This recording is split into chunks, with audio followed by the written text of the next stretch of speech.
نستعينه ونستغفره ونؤمن به ونتوكل عليه ونعوذ بالله من شرور أنفسنا ومن سيئات أعمالنا من يهده الله فلا مضل له ومن يضلله فلا هادي له ونشهد أن لا إله إلا الله وحده لا شريك له ونشهد أن سيدنا ومولانا محمدًا عبده ورسوله وصلى الله عليه وعلى آله وأصحابه وأزواجه وبارك وسلم أما بعد قال الله تبارك وتعالى في القرآن المجيد أعوذ بالله من الشيطان الرجيم بسم الله الرحمن الرحيم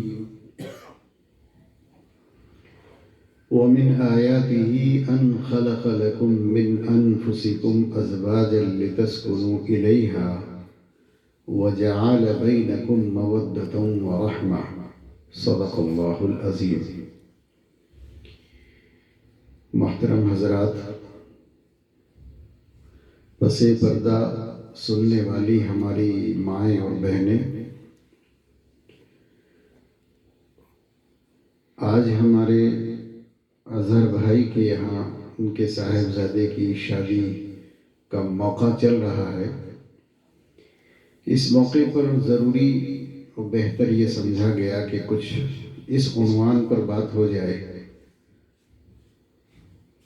چونکہ دین اسلام ایسا مذہب ہے کہ جس میں ہر طرح کی ضرورت کی تعلیم مکمل طور پر موجود ہے.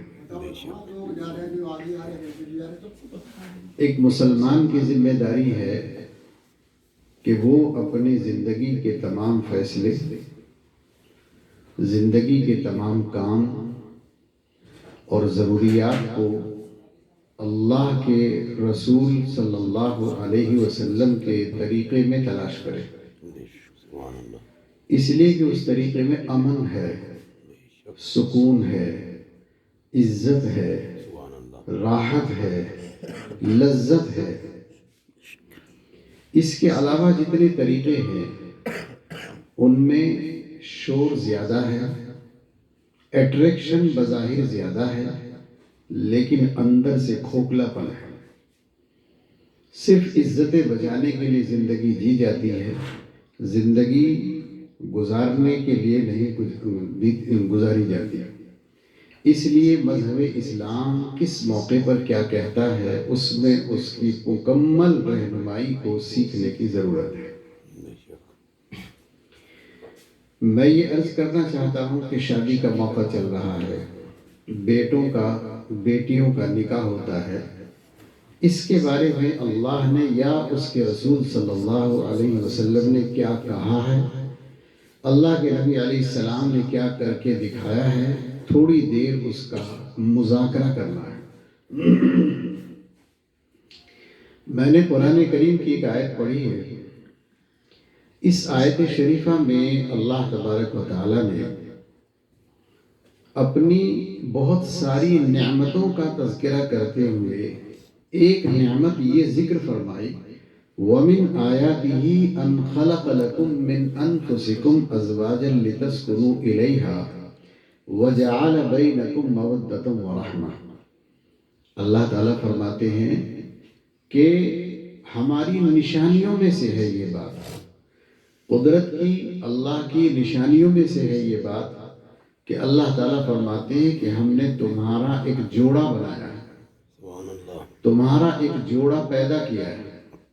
یہ میاں بیوی کا جوڑا جو ہم نے بنایا ہے وہ اس لیے بنایا ہے لِتَسْكُنُوا إِلَيْهَا، تاکہ تمہیں ایک دوسرے سے مل کر خوشی ملے، سکون ملے.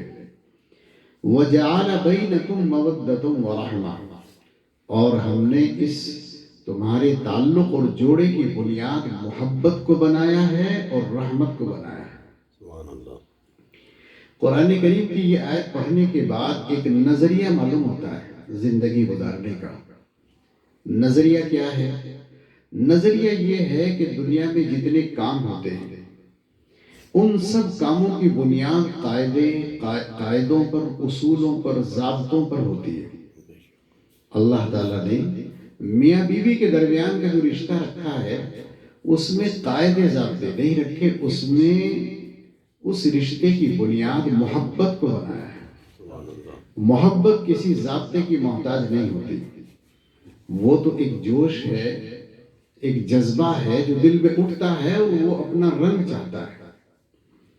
قاعدے قانون سے حکومتیں چلتی ہیں، سوسائٹیز چلتی ہیں، آدمی قاعدے قانون سے اپنے کاروبار چلاتا ہے، قاعدے قانون سے محلے میں، پڑوس میں، رشتہ داریوں میں رہا جاتا ہے، لیکن میاں بیوی کے درمیان کا جو رشتہ ہے ان میں صرف محبت اور رحمت کو اللہ تعالیٰ نے بنیاد بنایا ہے، اور یہی ان کے سکون کا ذریعہ بنتی ہے۔ اب یہ چیز سمجھنے کی چیز ہے کہ محبت کیسے اور سکون کیسے۔ اللہ تعالیٰ نے اپنی نعمتوں کا تذکرہ کیا تو رسول اللہ صلی اللہ علیہ وسلم نے اس کی شرح فرمائی۔ یہ کیا چیز ہے؟ مسئلہ یہ ہے کہ دو انسان جن کے خون الگ الگ ہیں، جن کے رنگ الگ الگ ہیں، جن کے مزاج الگ الگ ہیں، انہیں ایک دوسرے کے ساتھ رہنا ہے اور ساری زندگی رہنا ہے۔ ظاہر ہے کہ ساتھ رہنے میں کبھی کبھی اتار چڑھاؤ بھی آئیں گے، کبھی کبھی اختلاف بھی ہوگا، کبھی کبھی مرضی کے خلاف کام بھی ہوں گے۔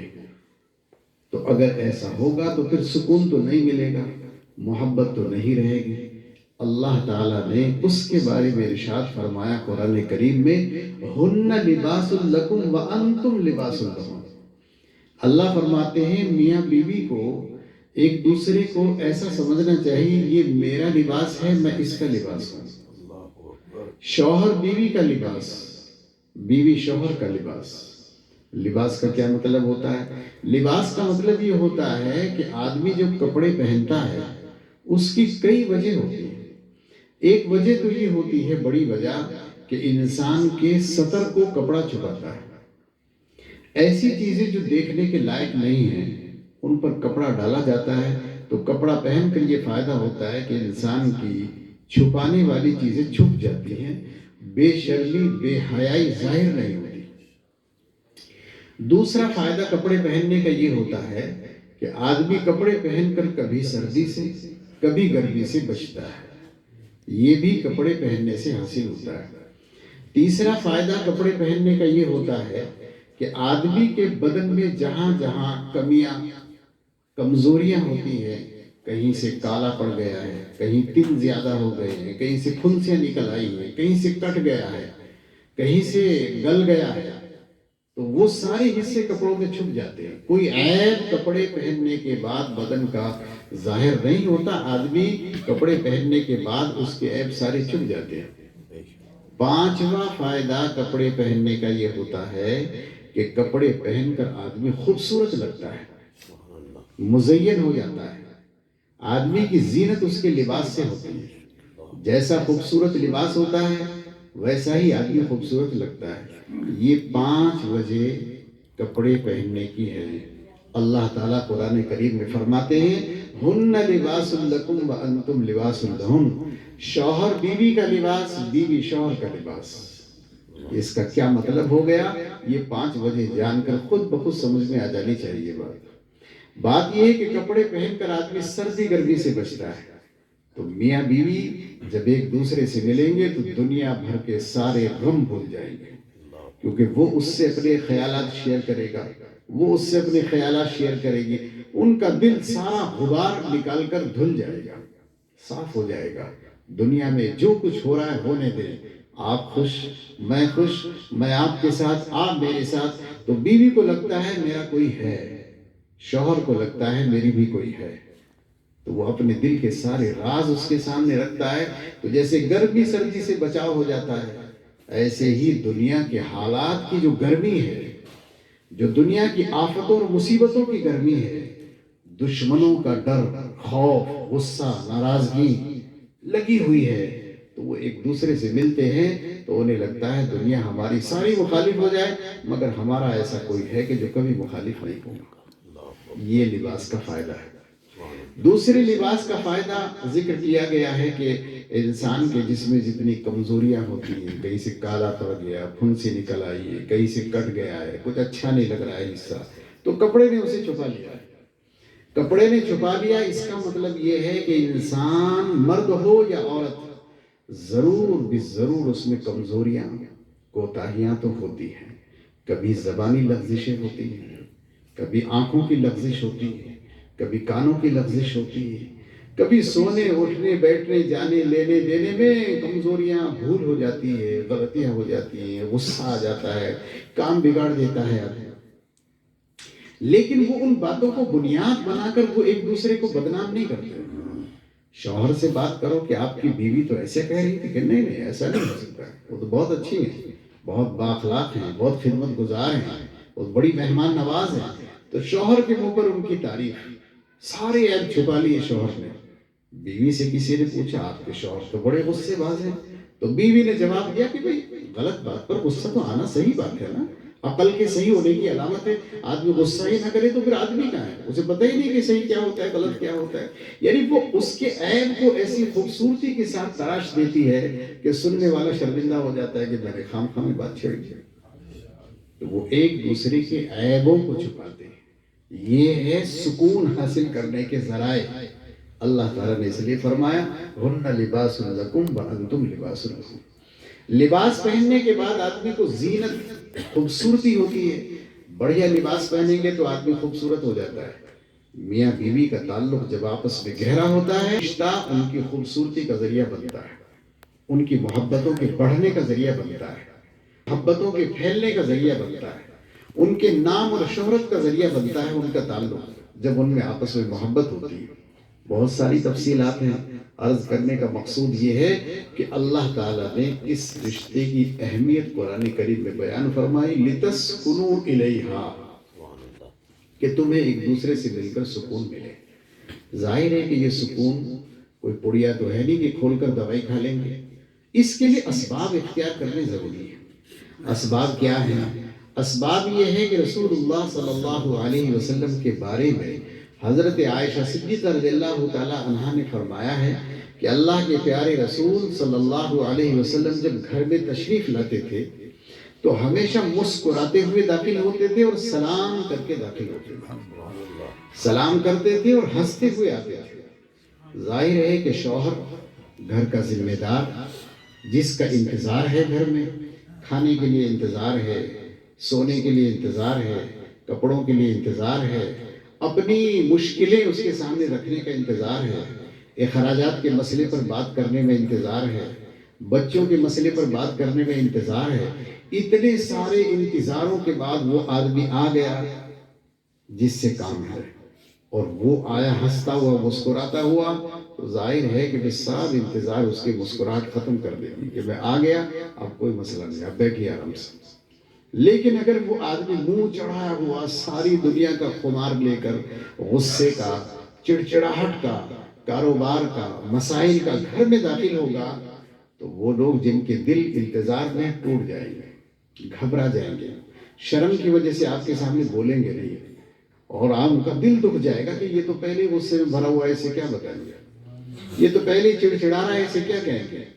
ظاہر ہے کہ ان کا اندر کا جو خوشیاں تھی، جو انتظار تھا، جو چسک اور لگن تھی، وہ دب جائے گی۔ یہ واقعہ ایک دن پیش آئے گا، 2 دن پیش آئے گا۔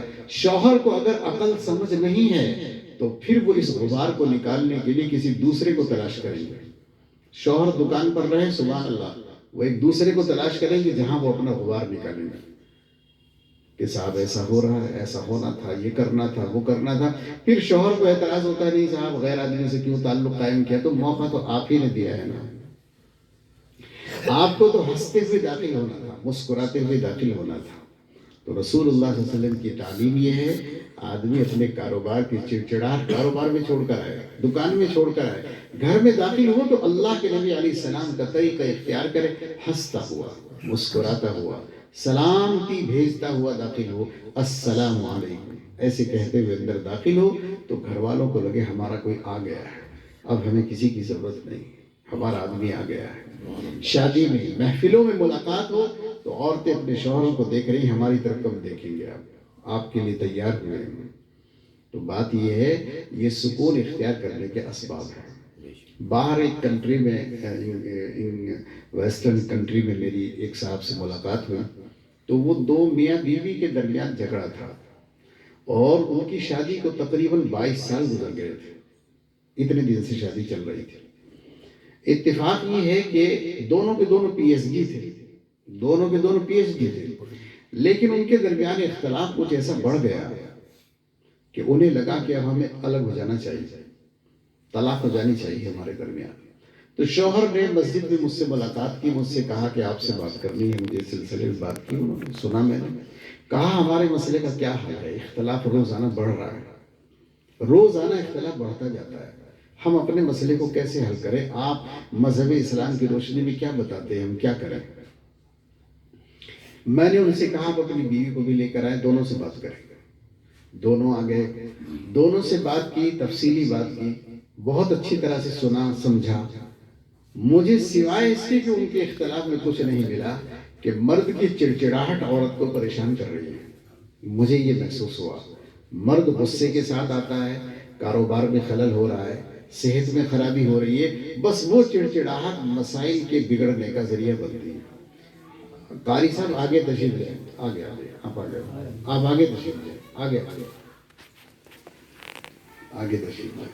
بہتر تو یہ کہ آپ اوپر بیٹھے تھے، نہیں، اچھا آپ یہاں پہ تشریف لائیں۔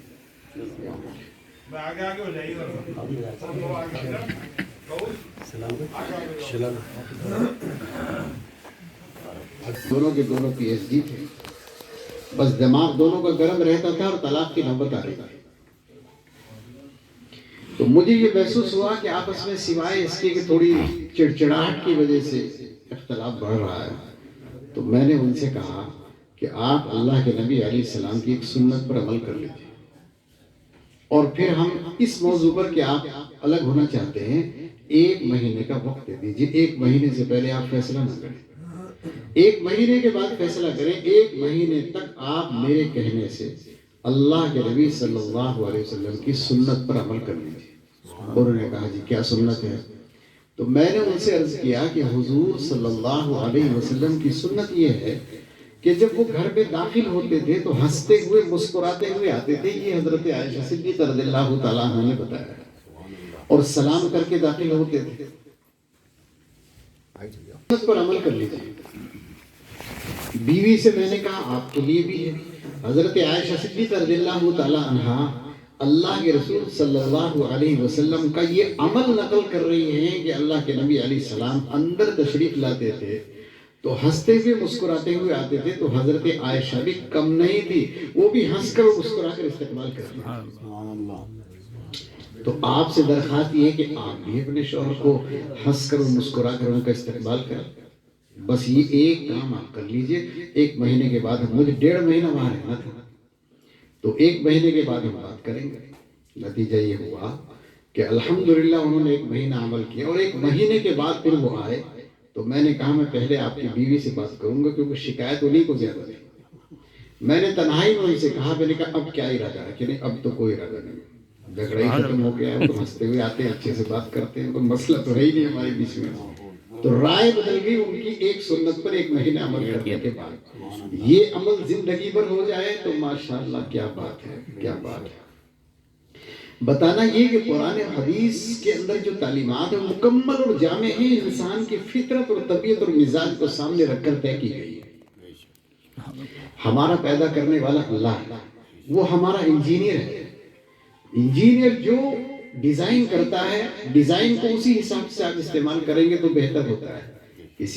میں نے عرض کیا ہے شاید پہلے بھی کہ کوئی گاڑی بناتا ہے تو وہ جو اپنے پارٹس بناتا ہے گاڑی کے، وہ طے کرتا ہے کہ میری بنائی ہوئی گاڑی میں پیٹرول چلنا ہے، ڈیزل چلنا ہے، یہ گیس سے چلنا ہے، یا اسے بیٹری سے چلنا ہے، یہ ڈیزائنر طے کرے گا۔ وہ طے کر کے اسی طرح سے اپنی مشین کو بناتا ہے۔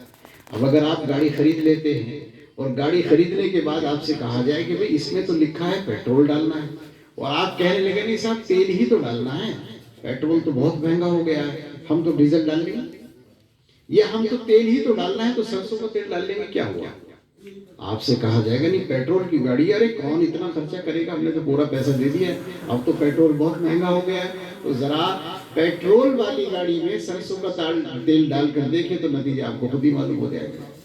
ڈیزائنر نے طے کر دیا پیٹرول تو پیٹرول، جی گیس تو گیس، وہی ہوگا جو ڈیزائنر نے طے کیا۔ اللہ ہمارا ڈیزائنر ہے، وہ ہماری ساری کمزوریوں کو جانتا ہے۔ ان کمزوریوں کے درمیان ہی اللہ نے یہ نظام اور سسٹم بنایا ہے کہ انسانوں کو سمجھایا جائے کہ آپ کو اپنے میاں بیوی کے رشتے کو تو ایسے رکھنا ہے جیسے ہم بتا رہے ہیں، تو رشتہ رہتا ہے، چلتا ہے، اور ورنہ تو اس کے خلاف رشتہ نہیں چلتا۔ میں آپ سے عرض کر رہا ہوں کہ میاں بیوی کے درمیان کا جو رشتہ ہے، اللہ فرماتے ہیں لِتَسْكُنُوا إِلَيْهَا، سکون ملے، تو سکون ملے گا ان اسباب کے ساتھ جو اس کے اسباب اللہ کے نبی علیہ السلام نے ارشاد فرمایا۔ میں اس بیچ یہ بات بھی عرض کرنا ضروری سمجھتا ہوں کہ انسان اللہ تعالیٰ نے ان کے مزاج کچھ ایسے عجیب و غریب بنائے ہیں کہ ایک باپ کی 2 بیٹے ہوں، 4 بیٹے ہوں، 6 بیٹے ہوں، سارے کے سارے بچوں میں ایک ہی باپ کا خون ہے، سارے کے سارے بچوں نے ایک ہی ماں کے پیٹ سے جنم لیا ہے، سارے کے سارے بچوں نے ایک ہی برتن میں کھانا کھایا، ایک ہی بستر پر سوئے ہیں، ساری جوان ہونے تک 2 ماں باپ کی تربیت سے جوان ہوئے۔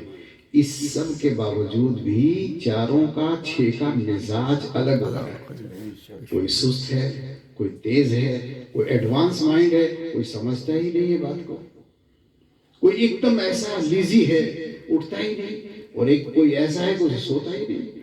4-6 بچے ہیں، 4 بچے ہیں، چاروں کے مزاج الگ ہے۔ تو جب ایک خون کا اثر یہ ہے کہ 4 کے مزاج الگ ہے، تو بیوی تو دوسرے خون سے آئی ہے، دوسرے کے گھر پلی ہے، دوسرے کے بستر پر پلی ہے، شوہر دوسرے کے بستر پر پلا ہے، تو ان کے مزاج کیسے ایک دم میل کھا سکتے ہیں؟ اگر میل کھا بھی گئے ہیں تو کبھی نہ کبھی تو اختلافات ہوں گے، فطری عمل ہے۔ اس لیے یہ ضروری ہے جاننا، ماننا، سمجھنا کہ محبتوں کے ساتھ اختلافات بھی ضروری ہیں، وہ ہوتے ہیں اور ہونے چاہیے، اس لیے کہ جب تک ہڈی گوشت والی نہیں، گوشت ہڈی والا نہیں کھایا جاتا تو مزہ بھی نہیں آتا ہے۔ محبت بڑھتی ہے اختلافات کے بعد، لیکن شریعت یہ بتاتی ہے ان اختلافات کو ڈیل کرنا سیکھو، ان اختلافات کو ڈیل کرنا سیکھو کہ اختلافات ڈیل کیسے کیے جاتے ہیں۔ ہمارے سب سے پیارے نبی حضرت محمد مصطفیٰ صلی اللہ علیہ وسلم کا جو گھرانہ ہے، اس سے بہترین گھرانہ کس کا ہو سکتا ہے؟ کسی کا نہیں۔ ان کی بیویوں سے بہتر سمجھدار، عقل مند، ہوشیار، عبادت گزار، ادب کرنے والی، عبادتیں کرنے والی کون ہو سکتا ہے؟ کوئی نہیں ہو سکتا۔ لیکن جناب اختلاف وہاں بھی ہوتا تھا، انتشار وہاں بھی ہوتا تھا۔ بہت مشہور واقعہ ہے کہ حضرت عائشہ صدیقہ رضی اللہ تعالیٰ عنہا اور حضور اکرم صلی اللہ علیہ وسلم کے درمیان جو آپ کی سب سے چہیتی لاڈلی بیوی تھی، جس کے بارے میں رسول اللہ صلی اللہ علیہ وسلم یہ کہا کرتے تھے اللہ کی بارگاہ میں، اللہ میں ساری بیویوں کے درمیان برابری کرتا ہوں، لیکن میرے دل کا میرے اوپر قبضہ نہیں ہے، یہ دل تو عائشہ کے ساتھ ہے، اس میں مجھے معاف کر دینا، دل میرا عائشہ کے ساتھ ہے، اس میں مجھے معاف کر دینا، لیکن ویسے سونا ہر ایک کے یہاں برابر ہے، دینا لینا سب کے ساتھ برابر ہے، ملاقاتیں سب کے ساتھ برابر ہے، سب کچھ برابر ہے، صرف دل میرا عائشہ کے ساتھ ہے، اس میں مجھے معاف کر دینا۔ تو جس عورت سے اتنی محبت ہو کہ اللہ کی بارگاہ میں بھی معافی مانگی جا رہی ہے کہ مجھے اس سے زیادہ پیار ہے، اللہ کے نبی علیہ السلام پیار سے ان کا نام عائشہ نہیں حمیرہ کہتے ہیں، حمیرہ ایک نام الگ سے نام رکھ لیا تھا ان کا، حمیرہ، اتنا پیار، پھر بھی اختلاف ہوتا تھا۔ روایات میں لکھا ہے ایک دن ایسا اختلاف ہوا کہ حضرت عائشہ صدیقہ رضی اللہ تعالیٰ عنہ اتنے غصے میں تھی کہ آوازیں اتنی بلند ہو رہی تھی، دروازے سے باہر جا رہی تھی، گلی میں سن رہے تھے لوگ، اندر ہنگامہ ہو رہا ہے۔ ایسے میں ان کے والد محترم سیدنا حضرت ابوبکر صدیق رضی اللہ تعالیٰ عنہ تشریف لے آئے، اور انہوں نے دیکھا میری بیٹی اللہ کے نبی صلی اللہ علیہ وسلم کے سامنے اتنا شور، بہت غصہ آیا، اندر داخل ہوئے تو غصے میں مارنے کے لیے ہاتھ اٹھا لیا۔ اللہ کے نبی علیہ السلام فرمایا نہیں نہیں نہیں نہیں، یہ نہیں کرنا، آپ ماریے، چنانچہ مارنے سے چھوڑا دیا. غصہ اتنا زیادہ تھا ابو بکر صدیق رضی اللہ تعالیٰ عنہ کو، چونکہ غصہ نہیں نکلا تو جھنجلا کر گھر سے باہر نکل گئے، جھنجلا کر غصے میں گھر سے باہر چلے گئے. حضور اکرم صلی اللہ علیہ وسلم بیٹھے ہوئے تھے، ہنستے ہوئے مسکراتے ہوئے. اللہ کے نبی علیہ السلام نے فرمایا عائشہ پٹائی سے بچا دیا میں نے تمہیں، اب تو کہہ دو میں اچھا آدمی ہوں. میں نے پٹائی سے بچا لیا تمہیں، ورنہ پٹ جاتی تمہیں بھی، تو اب تو کہہ دو میں اچھا آدمی ہوں. وہاں بھی اختلاف ہوتا تھا. ایک روز اللہ کے نبی علیہ السلام باہر سے تشریف لائے، اندر آئے تو دیکھا حضرت عائشہ صدیقہ رضی اللہ تعالیٰ عنہ سر پکڑے بیٹھی رو رہی، ہائے میرا سر، ہائے میرا سر، میں تو مر گئی، سر میں بہت درد ہو رہا ہے، میں تو مر گئی، ایسے بول رہی تھی. تو حضور صلی اللہ علیہ وسلم نے ان کی ٹینشن کم کرنے کے لیے کہ ٹینشن کم ہو جائے، یہ درد کی ذرا احساس کم ہو جائے، ہنستے ہوئے اللہ کے نبی علیہ السلام کہ ارے بھائی کیوں فکر کیوں کر رہے ہو، تم مر جاؤ گی تو مر گئی تو کیا ہوا، میں خود آپ کو دفن کروں گا، خود آپ کی جنازے کی نماز پڑھاؤں گا. بس یہ کہنا تھا جو وبال ہوا ہے گھر میں کہ ہاں ہاں آپ تو میرے مرنے کا انتظار کر رہے، کل کو یہاں دوسری دلہن لا کے بیٹھا بیٹھی، آپ تو سوچ ہی رہتے کہ مر جاؤں. ایسا اختلاف ہوا ہے. میں یہ بتانا چاہتا ہوں اختلاف فطری عمل ہے، ہوتا ہے، ہوگا، یقیناً ہوگا. اسے ڈیل کرنے کی سمجھ اگر پیدا ہو گئی تو پھر وہ اختلاف محبت کا ذریعہ بن جائے گا.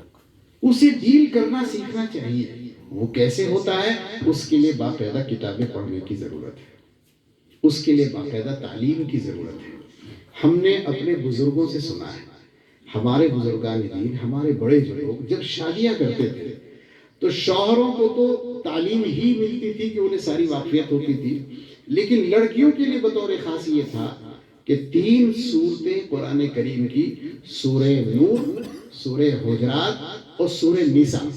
سورہ نساء، سورہ نور، سورہ حجرات، یہ 3 سورتیں انہیں پڑھا دیتے تھے، تب جا کر ان کی شادی کرتی. اس سے کیا ہوتا تھا؟ عورتوں کو اپنے شادی کے سارے مسائل جو اس میں لکھے ہیں وہ سارے معلوم ہو جاتے تھے، اپنے حقوق پتہ چل جاتے تھے، زندگی گزارنے کے اصول معلوم ہو جاتے تھے، اپنا دائرہ پتہ چل جاتا تھا میرا دائرہ کہاں تک ہے. ہمارے یہاں چونکہ سکھایا نہیں جاتا، بتایا نہیں جاتا، تو نہ شوہر کو اپنا دائرہ پتہ ہے نہ بیوی کو اپنا دائرہ پتہ ہے. وہ اس کے اوپر چڑھا رہتا ہے، وہ اس کے اوپر چڑھے، پتہ ہی نہیں رہتا ہمیں کہاں تک بولنا ہے، کہاں ہمارا اختیار ہے، کہاں ہمارا اختیار نہیں. غصہ آ گیا تو بیوی سے لے کر اس کی ماں تک، اس کے باپ تک، اس کے دادا تک پہنچ جاتے ہیں. باپ اور دادا کا کیا قصور ہے، ماں اور باپ کا کیا قصور ہے. پھر جو جھگڑے ہوتے ہیں، پھر داڑیاں پکڑی جاتی ہیں، پھر تھانوں میں بلائے جاتے ہیں، پھر کچہریوں میں بلائے جاتے ہیں. یہ اس کا حصہ ہے کہ آپ کو لمٹ نہیں معلوم ہے کہ مجھے کہاں بات کرنی ہے، مجھے کیا بات کرنی ہے. اختلاف کا مطلب کیا ہوتا ہے؟ جھگڑے کا مطلب لڑنا بھی نہیں آتا ہمیں تو لڑائی ہوتی کیسے؟ میں آپ کو آج اس کی برکت سے بتا رہا ہوں لڑائی کا طریقہ کیا ہوتا ہے. لڑنا چاہیے، لڑنا آدمی کے عقل کی علامت ہے، سمجھ کی علامت ہے، لیکن ایک دائرہ ہے، اس کا ایک دائرہ ہے، لڑنے کا ایک دائرہ ہے. مثال کے طور پر ہم میاں بیوی کے درمیان کسی ایک پوائنٹ پر اختلاف ہو گیا، کسی رشتہ داری کے معاملے میں ہو گیا، جانے آنے کے بارے میں ہو گیا، کسی فنکشن میں خرچ کرنے کے مسئلے پر اختلاف ہو گیا، تو اختلاف کو جب تک وہ صحیح نہ ہو جائے اپنی جگہ رکھنا چاہیے. مگر اس اختلاف کا یہ مطلب نہیں ہوتا ہے جو سمجھا جاتا ہے. ہم یہ سمجھتے ہیں کہ میاں بیوی میں بول چال ہو گئی، ناراضگی ہو گئی تو کھانا بھی ختم، خرچہ بھی ختم، آنا بھی ختم، جانا بھی ختم، بلانا بھی ختم، بھیجنا بھی ختم، سونا بھی ختم، سب ختم، جھگڑا ہو گیا ہے. ارے بھئی وہ پوائنٹ اپنی جگہ رکھیے. زندگی تو آپ کی پوری زندگی کے لیے آپ ایک دوسرے کے ساتھ ہیں. ایک جھگڑے کی وجہ سے آپ ایک دوسرے کو نظر انداز کریں گے، ایک مسئلے کی وجہ سے. کبھی کبھی ایسے مسئلے آ جاتے ہیں جو لا ینحل کہلاتے ہیں، وہ حل نہیں ہوتے، ایسے بھی مسئلے آ جاتے ہیں. لیکن ایسے مسائل پر سائلنٹ ہو جانا چاہیے، چھوڑ دو، دبا دو قصے کو، کیونکہ آپ کا رشتہ زیادہ بڑا ہے، آپ کی زندگی زیادہ اہم ہے اس مسئلے سے جس مسئلے پر اختلاف ہوا ہے. کتنا بھی بڑا مسئلہ اس پر اختلاف کیا جا سکتا ہے، لیکن اس کا دائرہ یہ ہے کہ آپ اس پوائنٹ کو اپنی جگہ رکھیں جب تک حل نہ ہو جائے. باقی کھانا پینا، آنا جانا، لینا دینا، محبت پیار تو اپنی جگہ باقی رہنا چاہیے. جن کو یہ طریقہ آتا ہے وہ اپنی زندگی کو ڈیل کر پاتے ہیں. نہیں آتا ہے بس وہ غصے میں نہ سوئیں گے، نہ سونے دیں گے، نہ کھائیں گے، نہ کھانے دیں گے، نہ آئیں گے، نہ جانے دیں گے. بس ایسے لڑنے کا پتہ ہی نہیں کہ لڑائی ہوتی کیسے ہے۔ ہمارے یہاں دارالعلوم دیوبند کے ایک محترم رہے حضرت قاری طیب صاحب رحمۃ اللہ علیہ، 56 سال، ان کے ایک مدرس کا نام میں ذکر نہیں کرنا چاہ رہا ہوں، ان سے ان کا اختلاف چلتا تھا، کافی اختلاف ہوتا تھا۔ مدرس تھے دارالعلوم دیوبند کے، بڑے قابل، بڑے لائق آدمی تھے، بڑے مشہور آدمی تھے، لیکن کسی پوائنٹ پر اختلاف ان سے ہوتا تھا تو وہ بولتے تھے آپ ایسا کرتے ہیں، آپ ایسا کرتے ہیں، آپ ایسا کرتے ہیں۔ تو قاری صاحب سے لوگوں نے کہا حضرت یہ آپ کے ماتحت ہیں اور آپ کے خلاف بولتے ہیں، تو آپ ان کے اوپر پکڑ کیوں نہیں کرتے، کارروائی کیجیے۔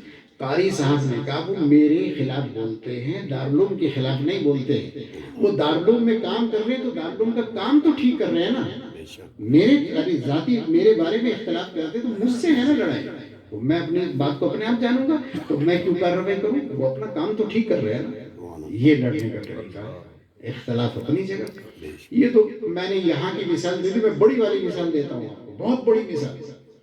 اختلاف ہوا حضرت معاویہ رضی اللہ تعالیٰ اور حضرت علی رضی اللہ تعالیٰ، بڑے لوگ ہیں، سپر لیول کے لوگ ہیں۔ حضرت علی رضی اللہ تعالیٰ اور حضرت معاویہ رضی اللہ تعالیٰ ان کے درمیان اختلاف ہوا، اور اتنا اختلاف ہوا کہ مار کاٹ کی نوبت آ گئی، جنگ کی نوبت آ گئی، جنگ چل رہی تھی، تلواریں چل رہی تھی۔ صبح شروع ہوئی لڑائی اور دوپہر تک لڑائی چلتی رہی، دوپہر کو لڑائی بند ہو گئی، کھانے کا وقت ہو گیا، نماز کا وقت ہو گیا، تو ادھر بھی مسلمان تھے ادھر بھی مسلمان تھے، تو سب کو نماز پڑھنی تھی، تو لڑائی کو سٹاپ کر دیا گیا کہ پہلے نماز کھانا ہو جائے اس کے بعد دیکھتے ہیں۔ چنانچہ کھانے کے لیے دسترخوان بچھ گیا، یہ بھی صحابہ ہیں وہ بھی صحابہ ہیں، دونوں طرف صحابہ ہیں، جھگڑا چل رہا ہے، کھانے کے لیے دسترخوان بچھا، حضرت علی رضی اللہ تعالیٰ عنہ کا دسترخوان لگ گیا ایک طرف، حضرت معاویہ رضی اللہ تعالیٰ عنہ کا دسترخوان لگ گیا دوسری طرف۔ ان بڑے بڑے صحابہ میں مشہور صحابی حضرت ابو ہریرہ رضی اللہ تعالیٰ، کتابوں میں نام لکھا ہے ان کا، تو انہیں دیکھا گیا کہ وہ لڑائی لڑ رہے تھے حضرت معاویہ رضی اللہ تعالیٰ عنہ کے خلاف، حضرت علی کی طرف سے، حضرت علی کی طرف سے لڑ رہے تھے معاویہ کے خلاف، لیکن جب دسترخوان پیچھے تو کھانا کھانے کے لیے حضرت معاویہ کے دسترخوان پر پہنچ گئے، روٹی وہاں کھا رہے ہیں، حضرت معاویہ سامنے بیٹھے۔ ایک آدمی نے کہا وہ ہریرہ یہ کیا بات ہے بھائی، لڑتے ان کی طرف سے اور روٹی یہاں کھا رہے ہوتے؟ تو انہوں نے کہا بھائی میری نظر میں حق پر علی ہیں اور کھانا یہاں چلتا ہے، میری نظر میں حق پر تو ہے حضرت علی، اس لیے ان کی طرف سے لڑتا ہوں، اور روٹی وہاں اچھی نہیں ملتی، روٹی یہاں اچھی ملتی ہے، اس لیے میں یہاں کھانا کھاتا ہوں۔ دیکھیں کیا لڑائی ہے، جنگ چل رہی ہے، تلواریں چل رہی ہیں، مگر پوائنٹ ہے میری نظر میں حق پر وہ ہے، کھانا یہاں اچھا ملتا ہے۔ ہمارے تو لڑنے کے طریقے، میاں بیوی کیا بھائی بہن اتنے لڑتے ہیں آپس میں، سب لڑائیاں ایسے ہوتی، بس ایک بات پر اختلاف، سب ختم۔ قاعدہ یہ ایک جگہ ہو گیا ہے اختلاف کو آپ رکھیے جب تک حل نہ ہو، کوئی مسئلہ نہیں ہے، لیکن باقی تعلقات تو اپنی جگہ ہیں۔ ہماری تو رشتہ داریاں 20 سال پرانی، 30 سال پرانی، 50 سال پرانی، 100 سال پرانی رشتہ داریاں ہیں، صرف شادی میں کھانا نہیں ملا تو رشتہ داری ختم۔ جی ہمیں تو کسی نے پوچھا ہی نہیں، میں تو ٹھنڈا کھانا کھلا دیا، فلاں چیز تو ہمیں پوچھی ہی نہیں، ہمیں تو کسی نے بیٹھنے کے لیے نہیں کہا اور اپنے گھر بیٹھ گئے۔ ارے یہ تمہاری رشتہ داری کی اوقات ہے کہ تمہیں کھانا نہیں ملا تم رشتہ داری ختم کر کے، کوئی ماموں ہے، کوئی خالو ہے، کوئی چچا ہے، کوئی تایا ہے، زمانے سے رشتہ داریاں چلی آ رہی ہیں، صرف کھانا نہ ملنے پر رشتہ داری توڑ دو گے، کپڑے نہ ملنے پر رشتہ داری توڑ دو گے، یا اگر رشتہ ہی ہٹ گیا ہے، رشتہ ہو کر ٹوٹ گیا ہے تو کیا رشتہ داری ختم کر دو گے؟ مگر دائرہ معلوم نہیں کہ کہاں تک لڑنا ہے، کیسے لڑنا ہے۔ یہ بات میں میاں بیوی کے اوپر کر رہا ہوں، اختلاف تو ہونا ہے لیکن اسے ڈیل کرنے کی سمجھ اور شعور ہونا چاہیے کہ بات کون سی کہنی ہے کون سی نہیں کہنی ہے۔ یہاں یہ بات بھی عرض کرنے کے لائق ہے، اختلاف دو قسم کے ہوتے ہیں، اختلاف دو قسم کے ہوتے ہیں، اختلاف دو قسم کے ہوتے ہیں، وہ جو قابل برداشت ہوتے ہیں، بعض اختلاف وہ ہوتے ہیں جو ناقابل برداشت ہوتے ہیں، دونوں قسم کے اختلاف الگ الگ ہوتے ہیں، بعض وہ جو برداشت کے قابل ہیں، بعض وہ جو برداشت کے قابل نہیں۔ مثال کے طور پر بات یہ ہے کہ عورت بیوی کو شوہر نے کہا بھائی مجھے 12 بجے جانا ہے، آپ 11:30 بجے کھانا تیار کرتے، مجھے 11:30 بجے کھانا کھانا ہے۔ اب شوہر گھر میں آیا، اس نے کہا بھی کھانا تیار ہے کہ نہیں جی کھانا تو بن نہیں پایا، اب شوہر لال پیلا ہو گیا، جی میں نے تو پہلے کہہ دیا تھا آپ کو کھانا کیوں نہیں بنا، غصے میں اتنے لال پیلا اور بکنا شروع کر دیا اور بولنا شروع کر دیا، جھگڑا اتنا کھڑا ہو گیا کہ بچے بھی تماشا دیکھ رہے ہیں، محلے والے بھی تماشا دیکھ رہے ہیں، اور